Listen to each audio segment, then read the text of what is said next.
Assalamualaikum warahmatullahi wabarakatuh. Shamarra fuunee jaalatamtootaa fi kabajamtoota uummata Oromoo jirra jirtu bakkuma isin jirtanitti nagaa fi kabajaan kenna isin biraa jiraatu jecha har'allee meeshaa hedduu bareedduu fi waan bareedduu ajaa'ibaa qabadde isin dhufee jira. Akkuma isin argitan kana qumsaaxiniin kun meetira 1.20 jechuudha. Algaa of biraa qaba. Qumsaaxiniin kun woxxiidha jechuudha. Akkuma isin argitan kana kireemiidhaan bareedee hojjetamee jira jechuudha. Akkuma isin argitan kana hedduu meeshaa oriijinaalii fi meeshaa kwaalitii qaburraa hojjetame hedduu bareeda jechuudha. Akkuma isin argaa jirtan kana balbala 3 jechuudha. Qumsaaxiniin meetirii 1.20 balbala 3 qaba.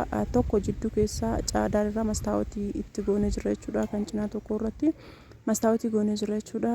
Awwaararraa isiniif walaa jira jechuudha. Asumatti ispoonjiidhaani.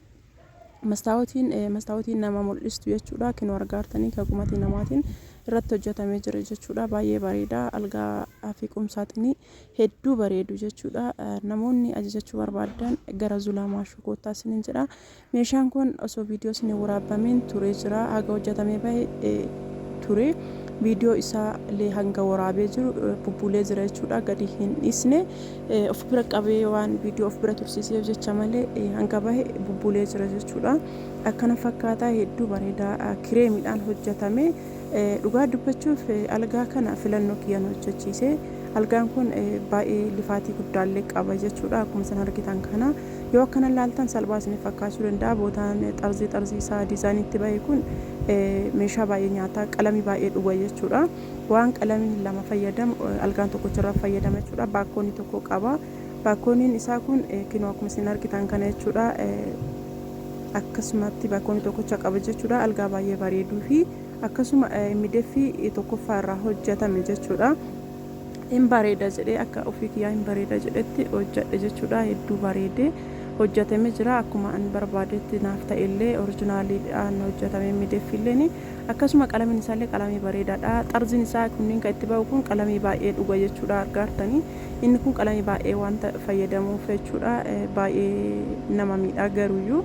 Haa ta'u garuuyyuu kastamarii gammachiisuudhaaf wanta gaarii hojjechuun dirqama waan ta'eef fedha isii irratti hundaa'ee osoo hin taane akka waan keetitti ilaalee hojjedhu innaan akkuma waan kiyyaatitti ilaalee bareechisee hojjedhe jechuudha. Akkuma isin argitan kana isinillee hin jaalattan jedhee waan yaadee fi gadi isinii dhiise jechuudha. Baay'ee bareeda.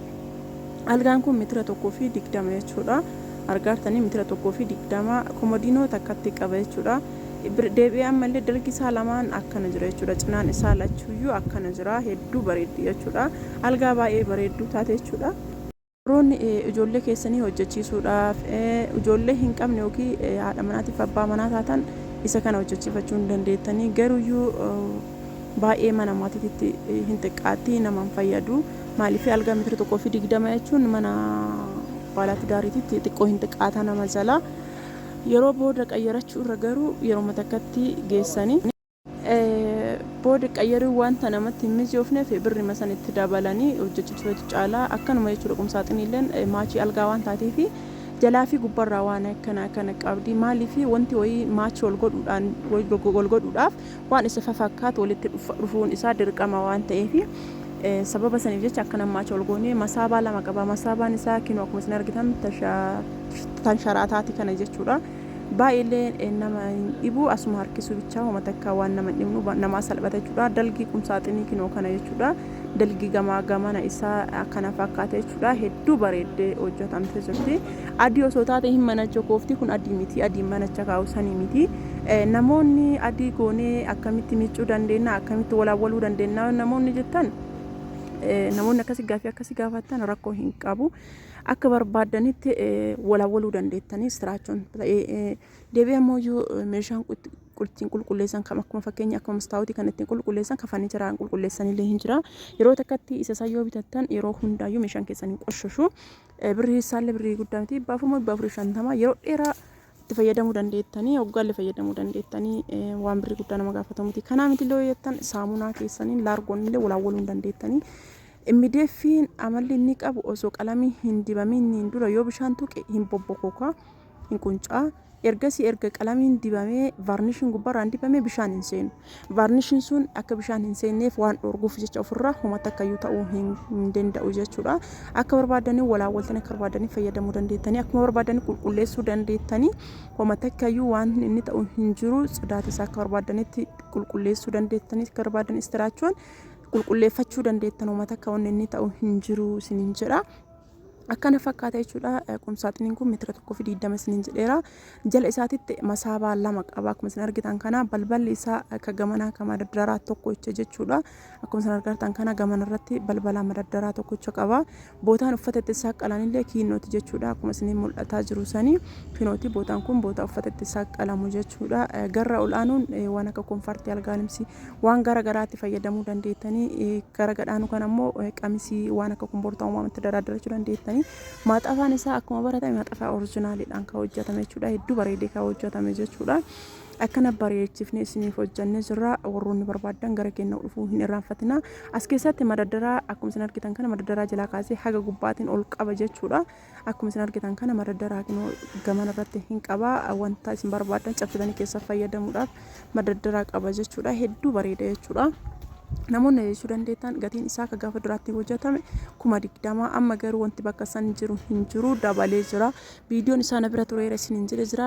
Ka dura hojjan ajaja ittiin fuunee ittiin hojjanne meeshaan kun kan ittiin bahe 20,000 bahe jechuudha. Qumsaaxiniin illee 20,000 algalleen 20,000 garuu iyyuu gatii saniin hin jiru. Meeshaan dabalee jira waan ta'eef achirraa wanti martuu jijjiiramee jira. Achirraa dabalee jira waan ta'eef gatii saniin hin jiru. Namoonni jechuu barbaadan ajajadha. Akkana fakkaata. Algaan meetira 1.20 isiniin jedhee jira.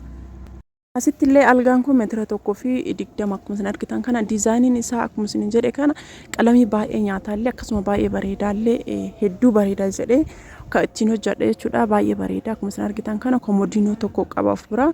Kinoo komodiinoo tana of biraa qaba jechuudha. Komodiinoo isaallee akkasuma maxafaa oriijinaaliidhaan kan hojjetamte jechuudha. Hedduu bareedee algaan kun meetira 1.20 gatiin isaa yeroo san kan hojjetameen 20,000 jechuudha. Amma garuu dabalee jira. Viidiyoon na bira waan tureef gatii gaafa duraa saniin inumayyuu hin jiru. Gatiin dabalee jira bootaa sanitti jechuudha. Akkaataa kanaan meeshaa oriijinaalii babbareedaa akkanaa hojjedhee baasnee jirra jechuudha. Namoonni ajajachuu barbaadan lakkoofsa bilbilaa kiyya duwwaa 972 duwwaa 2519 irratti telegiraamiin iimoon waasaappiin kanumaan argachuu ni dandeettanii.